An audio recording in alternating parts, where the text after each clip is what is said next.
Hi friends, உங்களுக்கு fruits பிடிக்குமா? அப்போ இதை ஒரு வாட்டி ட்ரை பண்ணுங்க. டிஃப்ரெண்ட் ஃப்ளேவரில் இருக்கிற கலர்ஃபுல்லான ஃப்ரூட்ஸை வச்சு ஃப்ரூட் கேக் ரெடி பண்ண போறேன். இதுக்காக ஃபர்ஸ்ட் நான் செலக்ட் பண்ணியிருக்கிறது எல்லோ கலர் வாட்டர்மெலன். வாட்டர்மெலனை செலக்ட் பண்ணும்போது நல்ல நெருக்கமான லைனா இருக்கணும், தட்டும் போது டப்பு டப்புன்னு சவுண்ட் கேட்கணும். உங்களோட கேக்கும் நல்ல கலர்ஃபுல்லா இருக்கணுங்கிறதுக்காக செக் பண்ணி வாங்கியிருக்கேன். நானுமே இந்த எல்லோ கலர் வாட்டர்மெலனை ஃபர்ஸ்ட் டைமா பார்க்குறேன், ஃபர்ஸ்ட் டைமா டேஸ்ட் பண்ணவும் போறேன். வாட்டர்மெலனோட காம்பையும் நுனியும் கட் பண்ணிட்டு மிடில் போர்ஷனை மட்டும் தனியா கட் பண்ணி அதுல இருக்க தோலையுமே ரிமூவ் பண்ணிருந்தேன். வாட்டர்மெலனோட எல்லோ கலர் நல்லா பளிச்சுன்னு தெரியணுங்கிறதுக்காக இருக்கிற ஒயிட்டையுமே கட் பண்ணி தனியா எடுத்துருந்தேன். பீஸ் கேக் மாதிரி தான் ரெடி பண்ண போறோங்கிறதுக்காக அதுக்கு தேவையான அளவுல நான் கட் பண்ணி எடுத்திருக்கேன். ஷேப்புக்காக கட் பண்ணிட்டு மீதி இருக்கிற பீஸுகள்லாம் வேஸ்ட் இல்ல, அது ஜூஸா எடுத்துக்கலாம். நான் இன்னைக்கு ரெண்டு ஷேப்ல கேக் ரெடி பண்ண போறேன். ஒன்னு ரெக்டாங்கிள், ஒன்னு ட்ரையாங்கிள். இருக்கிற மிடில் பீஸ்ல எப்படி கட் பண்ணா இந்த ஷேப்புகள் வரும்னு சொல்லி பார்த்து கட் பண்ணி எடுத்து வச்சாச்சு. நெக்ஸ்டா கட் பண்ண பீஸுகள்ல வெளியில தெரிந்த விதைகள் எல்லாத்தையுமே ரிமூவ் பண்ணிருந்தேன். இதனால பீசஸ பார்க்கும்போது பிளெயின் எல்லோவா தெரியும்.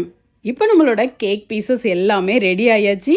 இப்போ இதில் அரேஞ்ச்மெண்ட்ஸுக்காக மற்ற ஃப்ரூட்ஸை ரெடி பண்ணுறது வரை இது ஃப்ரிட்ஜில் கொஞ்சம் சில்லாக இருக்கட்டும். இப்போ இதுக்கு மேலே டெக்கரேஷனுக்காக இன்னைக்கு என்னென்ன ஃப்ரூட்ஸ் எடுத்திருக்கேன்னா blueberry, strawberry, kiwi, dragon fruit, அது போக கொஞ்சம் புதினாவும் கட் பண்ணி எடுத்துட்டு வந்திருக்கேன்.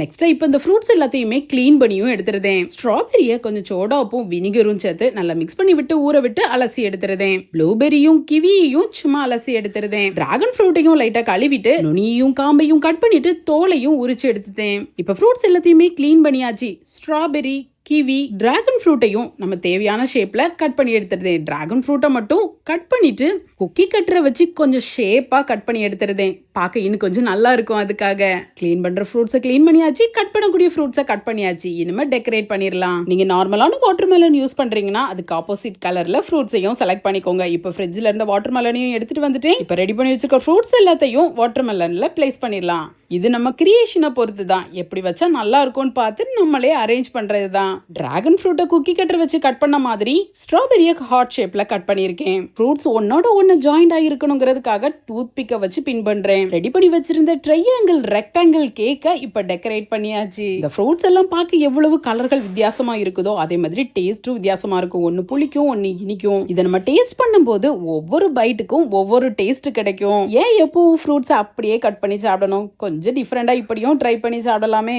ஜெசிகா ஆகாஷை விட என்னோட என்னவனுக்கு தான் ஃப்ரூட்ஸ்னா ரொம்ப பிடிக்கும். ஸோ அவங்களுக்காக ஃப்ரூட்ஸ் கட் பண்ண போகும்போது கொஞ்சம் இப்படி டிஃபரெண்டா ரெடி பண்ணி கொடுத்துருந்தேன். பார்த்ததும் ரொம்ப சந்தோஷமும் பட்டாங்க, டேஸ்ட் பண்ணி பார்த்துட்டு என்ன அப்ரிஷியேட்டும் பண்ணாங்க. ஃப்ரூட்ஸ் சாப்பிடாத குட்டீஸ்க்கு கூட இப்படி ட்ரை பண்ணலாம். நீங்களும் ஒரு வாட்டி ட்ரை பண்ணி பார்த்துட்டு எப்படி இருக்குன்னு சொல்லுங்க. உங்களுக்கு வந்து கிரியேட்டிவிட்டி பிடிச்சிருச்சுன்னா ஒரு லைக் கொடுத்துக்கோங்க.